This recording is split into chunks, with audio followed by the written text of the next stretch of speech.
하나님의 말씀 우리 같이 보도록 하겠습니다. 오늘 하나님께서 우리에게 주시는 말씀은 마가복음 8장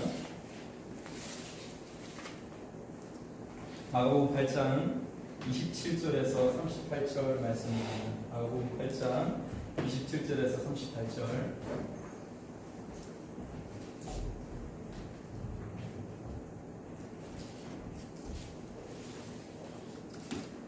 (27절에서 38절까지) 여러분 찾으셨으면 한 절씩 교독하도록 하겠습니다. 예수와 제자들이 빌립보 가이사랴 여러 마을로 나가실새 길에서 제자들에게 물어 이르시되 사람들이 나를 누구라고 하느냐? 제자들이 여쭤하이르되 세례요한이라 하고 또는 에리야 또는 선지자 중에 하나라 하나이다. 또 이르시되 너희는 나를 누구라 하느냐? 베드로가 대답하여 이르되 주는 그리스도시다 하매 이에 자기의 일을 아무에게도 말하지 말라 권고하시고 인자가 많은 고난을 받고 장로들과 대제사장들과 서기관들에게 버림받아 죽임을 당하고 사흘 만에 살아나야 할 것을 비로소 그들에게 가르치시되 드러내놓고 이 말씀을 하시니 베드로가 예수를 불리고 강변하네. 예수께서 돌이키사 제자들을 보시며 베드로를 꾸짖어 이르시되 사탄아 내 뒤로 물러가라. 네가 하나님의 일을 생각하지 아니하고 도리어 사람의 일을 생각하는도다 하시고 이후에 기목걸이와 말이 어눌한 사람의 사건들, 바리새인들을 꾸짖는 그 일들, 그 사건들을 통하여서도 예수님께서 동일하게 말씀하신 건 무엇이었냐면 제발 좀 깨달을 수 없겠니? 제발 좀 깨어 있을 수 없겠니? 주님의 탄식거린 그 말씀이 제자들을 향하여서 무리들을 향해서 계속 반복해서 주어지고 있는 것을 그들이 들을 뿐만 아니라 오늘 지금 이 자리에서 우리도 듣게 되는 것입니다. 또 들어야 합니다. 아주 어릴 적에 잠자고 있을 때에 후회하는 그런 일들이 있죠. 제가 아주 어릴 때에 고향에서 어릴 때 우리 주일학교 친구들처럼 시골에 있을 때에 명절이 다가옵니다. 추석이 지금처럼 다가오고 설이 다가오면 도예지 나아갔던 누나나 삼촌들이 고향으로 돌아오는 것을 그렇게 기뻐하고 기다리죠. 그렇게 와서 너무 좋은데 추석날 전날 와서 와서는 밤에 그간 있었던 도예지에서의 바깥에서 있었던 이야기들을 같이 막 이렇게 나눕니다. 나누면 시간 가는 줄을 몰라요. 옛날 추억도 이야기하고 있었던 이야기도 이야기하고 시간 가는 줄을 모르죠. 그러면 새벽 2시, 3시까지도 잠 안 자고 그렇게 보냅니다. 그게 어린 나이지만 얼마나 재미있고 얼마나 좋은지 그게 지금도 제 큰 추억으로 남겨져 있는 것이죠. 그렇게 했는데 늘 듣다가 어떨 땐 듣지 못하고 잠이 들어버립니다. 11시, 12시 돼서 잠이 들었다. 깜빡 잠이 들어서 일어나 버리면 그 다음날 아침이에요. 그럼 일어나가지고 묻습니다. 누나들한테 밤에 뭔 일 있었냐? 어떻게 이야기했나? 그럼 이야기를 하죠. 얼마나 후회를 하고 얼마나 그 이야기를 듣지 못한 거에 대한 안타까움이 이 마음 가운데 있는지 몰라요. 계속해서 반복해서 그런 경험들을 했던 것이 기억납니다. 잠이 들어버리면 잠자버리면 그렇게 좋아했고 그렇게 원했던 것도 알지 못하고 그냥 지나가 버리는 거죠. 언젠가 제가 말씀을 전하면서 한번 예를 들어서 말씀드렸던 부분들인데 영국에 한 마라톤 대회가 있었습니다. 2013년도 BBC 뉴스에 보면 영국에 마라톤 대회가 있었는데 5,000명이나 되는 사람들이 그 마라톤 대회에서 실격을 하게 되어집니다. 왜 그러냐면 1등 했던 사람들은 굉장히 거리가 많이 떨어져서 빨리 가고 2등 했던 사람들이 거리가 떨어져서 가는데 그 2등 했던 사람들을 줄줄이 따라서 쭉 오는데 그 2위 했던 사람이 잘못된 경로로 길을 들어가서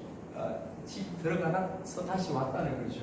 그래서 그를 따라갔던 5,000명의 사람들이 그 심사 가운데서 다 실격하게 되는 그러한 일들이 일어났다는 거죠.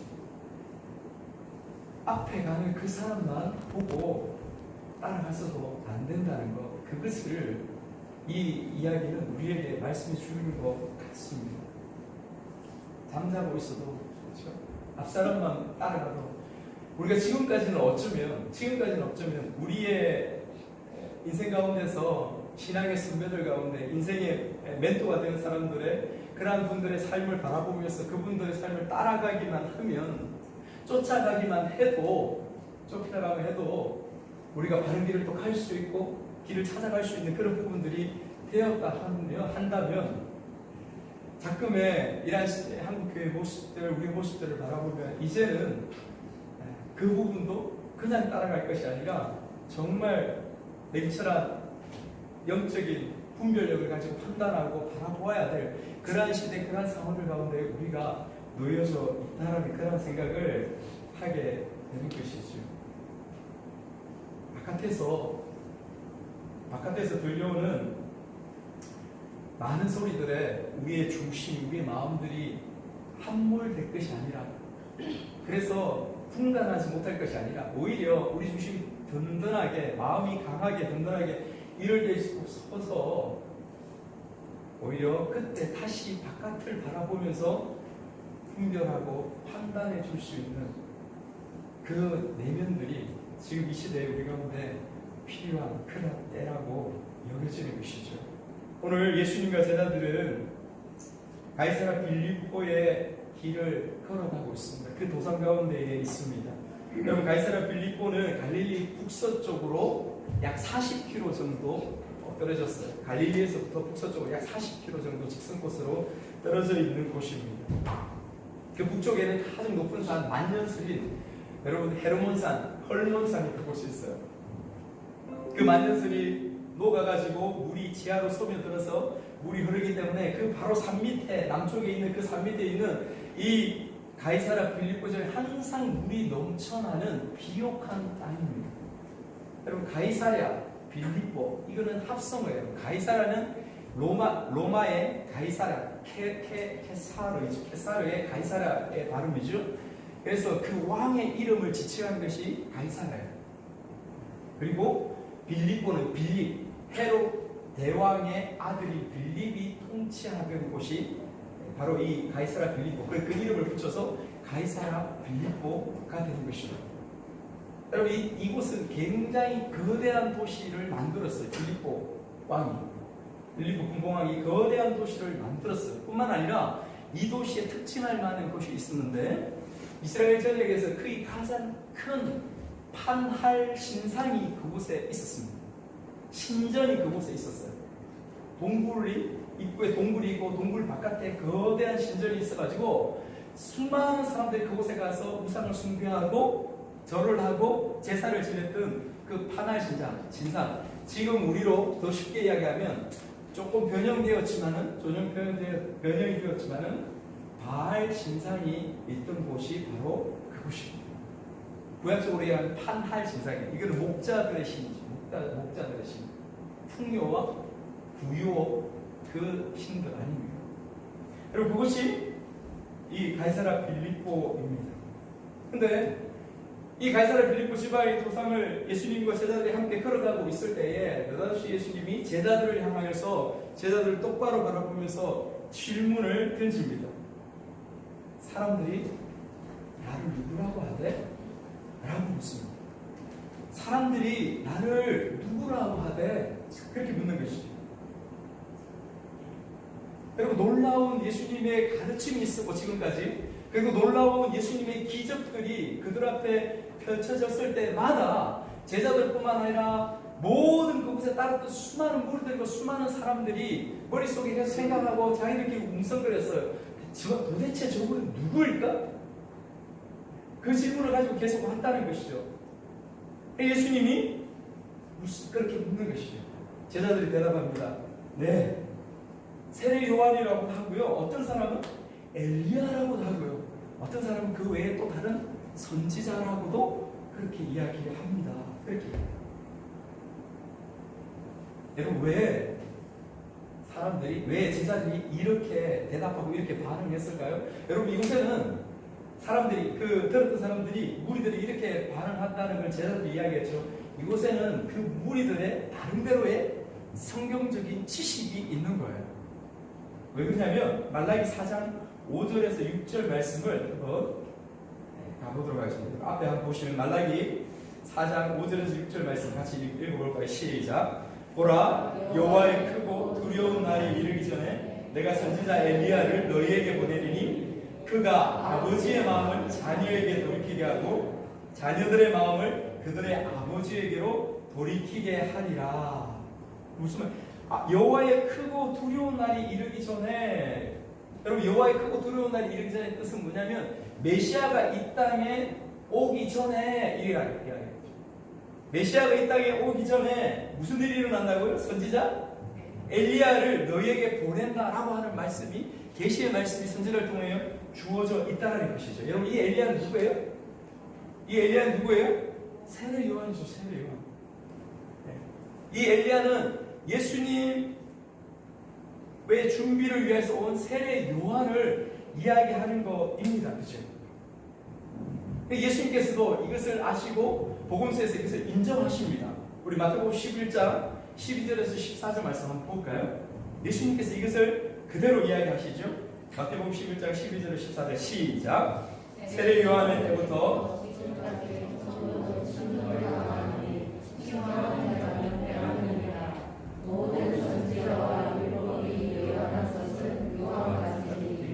만일 너희가 절겨 받을진대 오리라 한 엘리야가 곧 이 사람이라.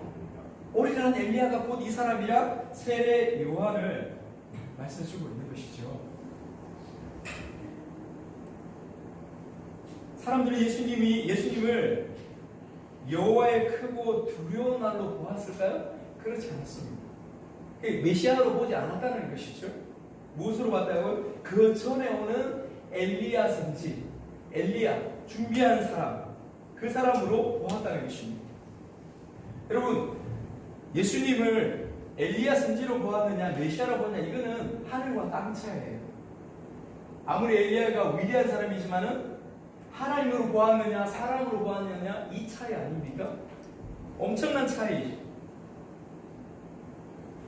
여러분 이 말씀 앞부분에 오늘 본문 그 말씀에서 살펴보지는 않았지만은 이 앞부분의 말씀 가운데에 바로 이어서 어떤 말씀이 사건이 등장하냐면 맹인이 있습니다.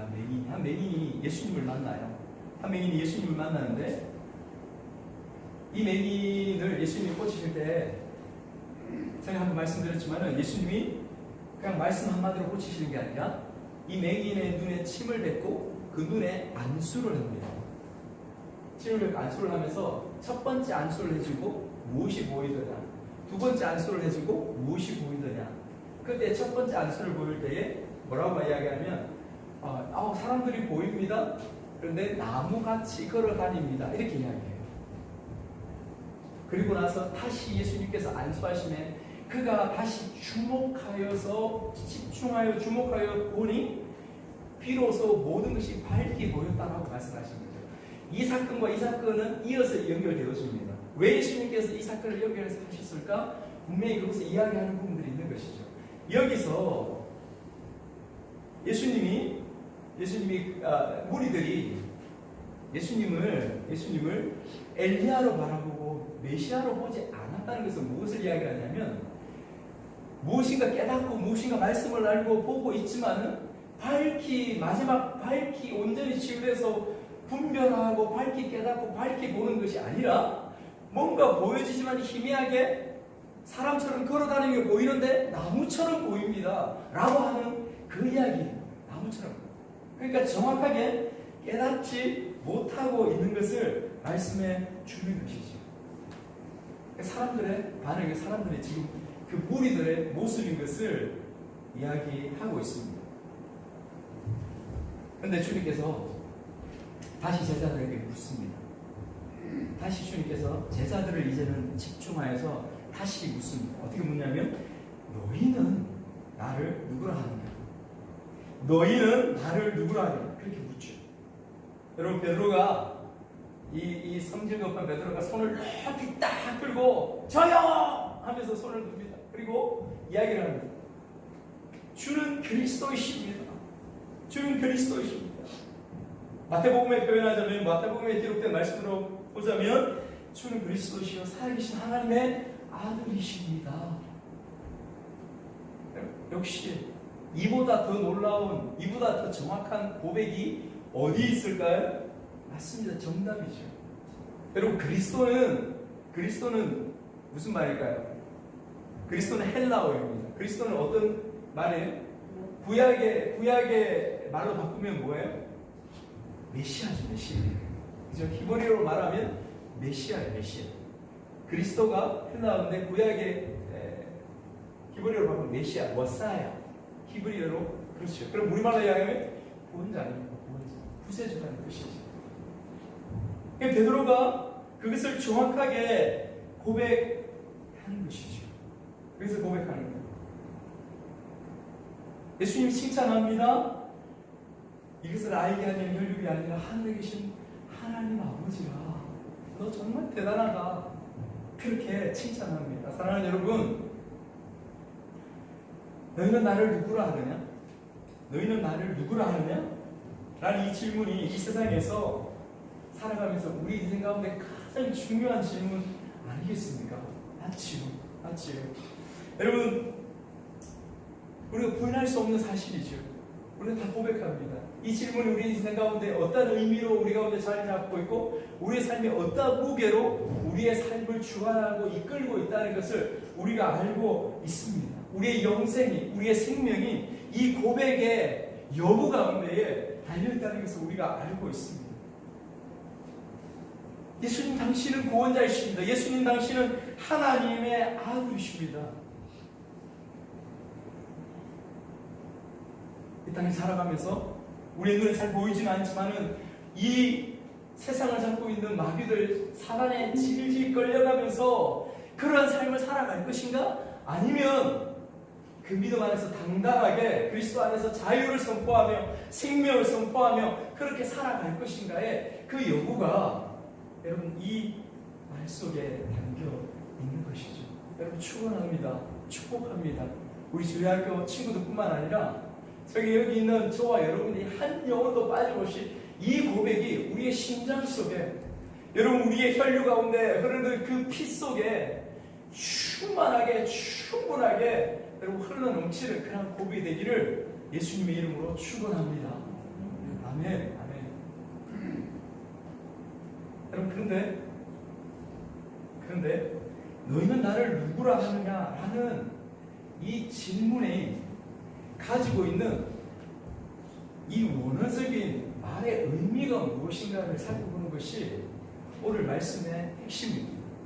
오늘 말씀의 마지막에 정말 봐야 될 의미예요. 그리고 이 오늘 우리에게 주신 주님의 말씀 그 본문 가운데에서 본문 전체에서 너는 나를 누구라 하느냐라는 부분이 의미하고 있는 실제적인 질문이 무엇인지를 의미적으로 또 원어적으로 우리가 그것을 깨달을 때에 오늘 이 시간을 통해 주님께서 우리에게 주시는 메시지를 그것에서 깨닫고 발견하게 된다라고 믿습니다. 여러분 그것은 무엇일까요? 너는 나를 누구라 하냐? 여러분 그것은 무엇이냐면 그럼 너는 어떻게 살아갈 것인가? 오늘 제목처럼 그럼 너는 어떻게 살아갈 것인가? 우리 고백이 있는 그 삶에 대해서 질문하시는 그 질문이 바로 너는 나를 누구라 하느냐 이 질문이라는 것입니다. 왜 이렇게 표현할 수 있을까요? 왜 이렇게 말할 수 있을까요? 여러분 마태복음에 주님께서 베드로를 칭찬하십니다. 바요나 시몬아 네게 복이 있다. 이를 알게 하니는 혈육이 아니다. 하늘에 계신 내 아버지이다. 또 내가 네게 이르노니 너는 베드로라. 내가 이 반석 위에 내 교회를 세우리니 엄부의 권세가 이기지 못하리라. 아멘. 이 놀라운 고백들을 이 베드로가 고백했던 주는 그리스도시요 살아계신 하나님의 아들입니다. 이 고백 위에 무엇을 세우신다고요? 내 교회를 그곳에 세우겠다. 그 교회를 통하여 구원을 선포하고 생명을 선포하고 그 교회를 그 위에 그 고백 위에 세우겠다. 예수님께서 그것을 바로 여기서 말씀하시는 거죠. 그토록 주님께서 말씀하시고 싶으셨던 것, 그토록 십자가의 고난과 고통과 나의 온 이유를 말씀하시고 싶으셨던 것을 그렇게 참고 하시던 것을 이 고백 위에, 드디어 나온 이 고백 위에 여러분 시간적으로는 2년이 지났어요.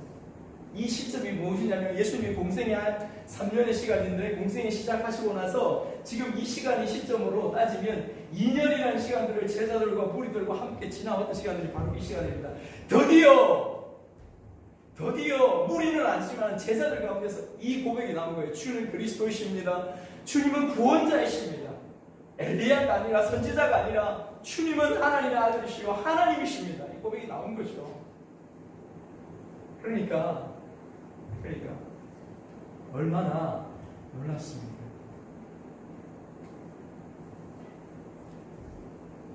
그래서 31절에 예수님께서 드디어 이렇게 말씀하십니다. 31절 말씀 한번 볼까요? 31절 시작.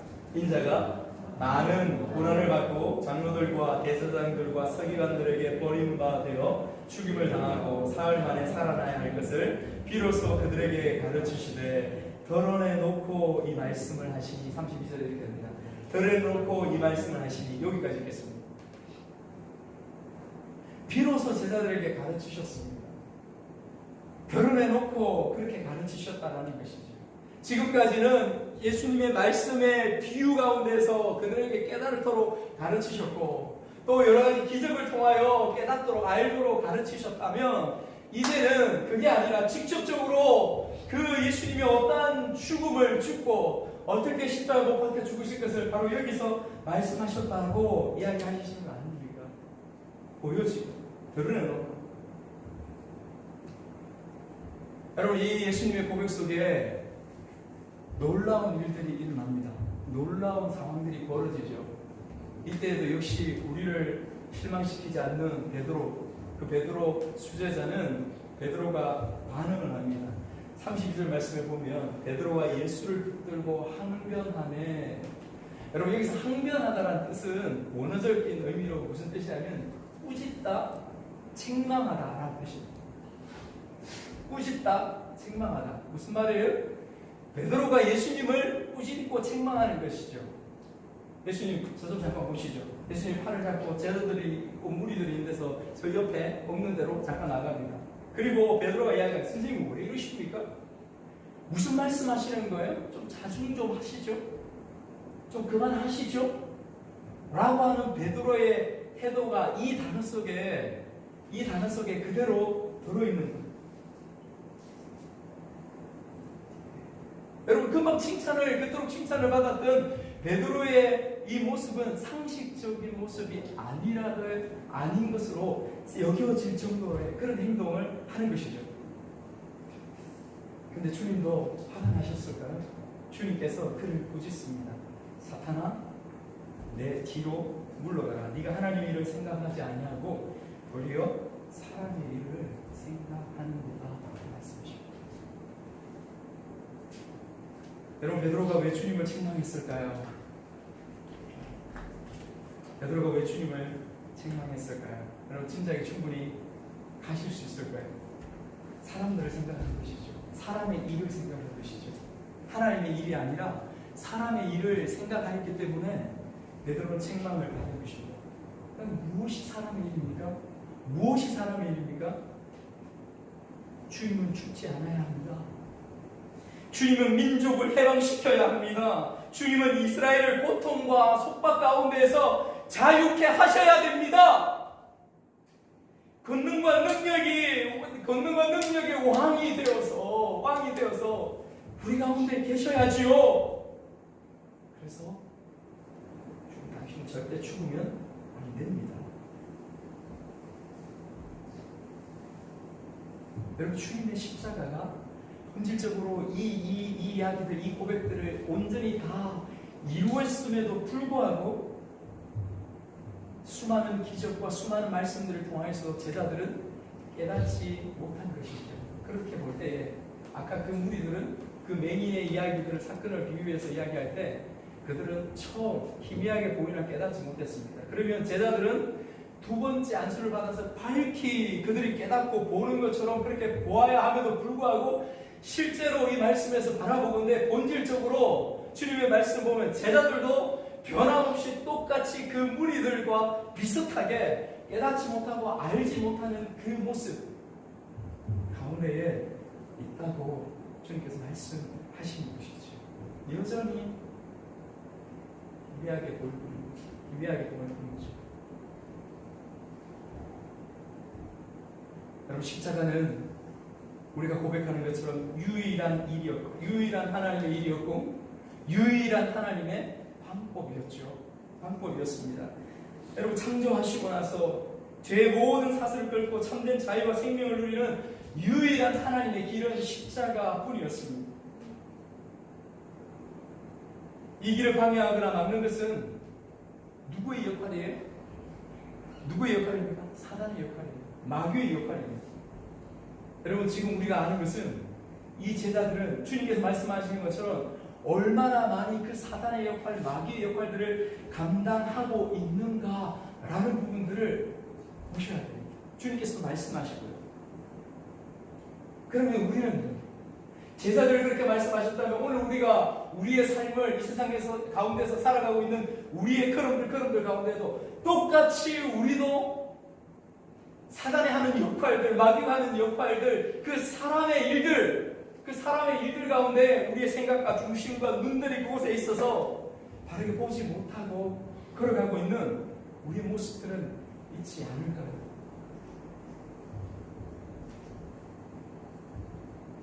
대부분의 사람들이 저를 포함한 자기 중심의 그 생각들 속에서, 그 시야들 속에서 하나님의 뜻은 착각하거나 하나님의 뜻은 그 시야에서 멀어진 가운데서 그렇게 지내갑니다. 우리 개인뿐이겠습니다. 오늘 한국 교회를 여러분 보십시오. 정치를 이야기하는 것이 절대 아닙니다. 여러분, 정광훈 목사라는 그 사람이 나와서 그들의 한 행동들, 그를 통해서 드러난 한국 교회의 분열들, 이 부분들은 말할 것도 없고 말씀으로 인한 그들의 생각과 행동이 말씀으로 인해서 주어진 것이 아닌 것을 여러분, 우리의 눈으로 볼 수 있어야 합니다. 저는 생각합니다. 사람의 일입니다. 하나님의 일이 아니라 사람의 일들입니다. 정치적인 독선과 편견과 그 안에 아집과 우리가 보지 못하는 욕망들이 그 속에 있다는 것을 보아야 해요. 여러분, 신앙이, 종교가 역사 가운데서 이데올로기와 함께 플러스되어지고 함께 뭉쳐졌을 때에 그것은 엄청난 파멸적인 일들을 역사 가운데서 이루어 왔습니다. 우리가 예를 수도 없이 들 수 있죠. 로마 가톨릭도 마찬가지였어요. 중세 로마 가톨릭도 그 정치와 그곳에서 신앙 가운데서 나타난 이데올로기를 통하여서 나라를 지배하고 정치를 지배하고 그런 일들 가운데서 다 무너져가고 타락해가고 그런 일들이 있지 않았습니까? 독일은 어떻습니까? 아돌프 히틀러, 그가 가지고 있는 그렇게 나가는 뿌리 가운데는 종교가 있었습니다. 그것으로 합리화했어요. 그것으로 이데올로기화 했습니다. 그래서 수많은 그 600만이라는 유대인들을 학살하고 죽였던 그러한 일들이 일어나지 않았습니까?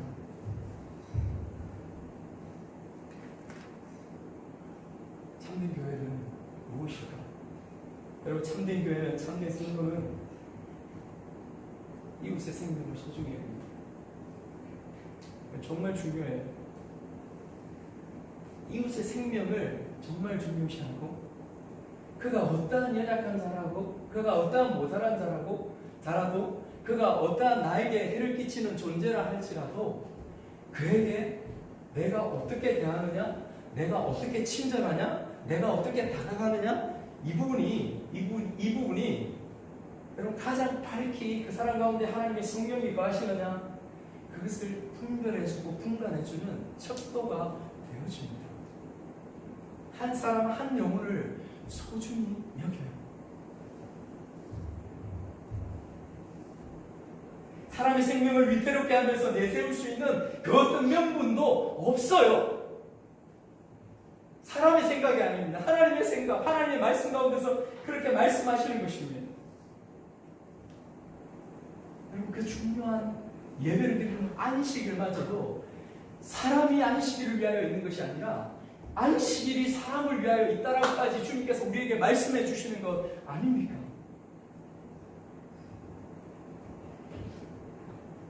예수님도 보십시오.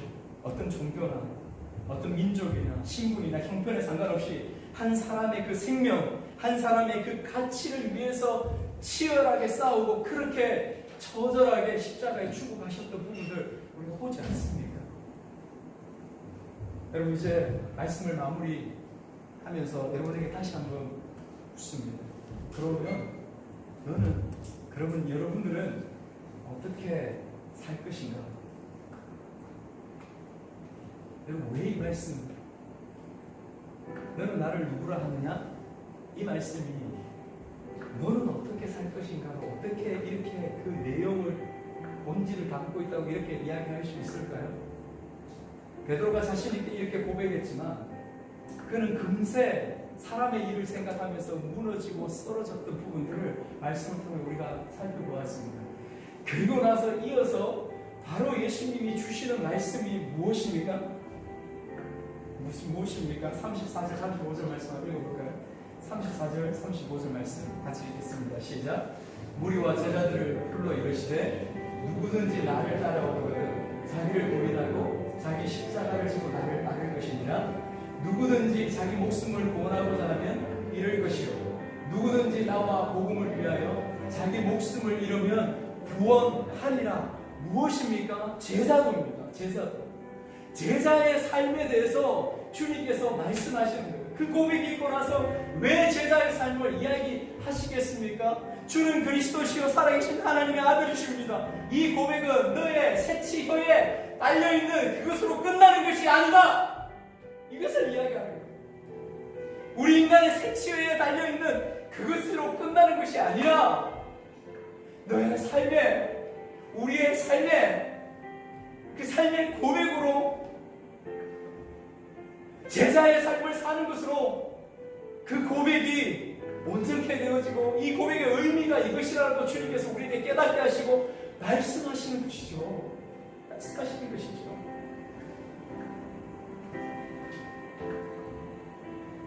우리는 거짓말할 수 있습니다.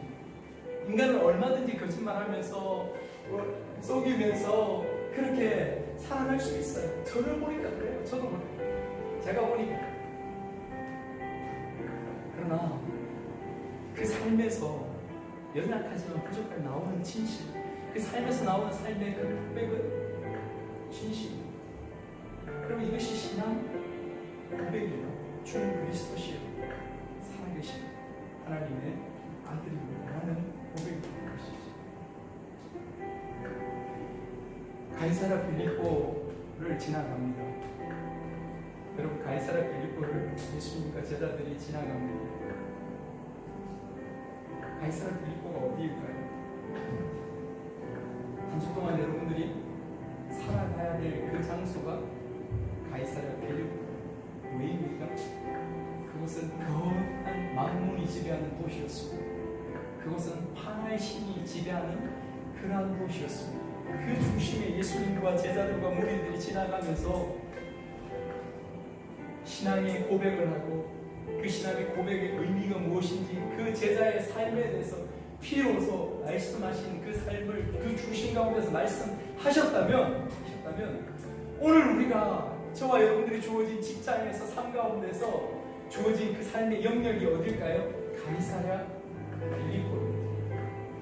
제자들은 주님의 그 말씀을 들으면서 갔습니다. 오늘 이 시간에 이 예배를 통하여 이 말씀을 통해 우리에게 주시는 그 하나님의 말씀, 그럼 너는 어떻게 살 것이냐? 그럼 너는 어떻게 살아갈 것이냐? 이 고백을 저 자신에게, 여러분 자신에게 다시 한번 그 고백을 하면서 이 세상 가운데 이 한 주를 두버 그렇게 살아가셨으면 좋겠습니다.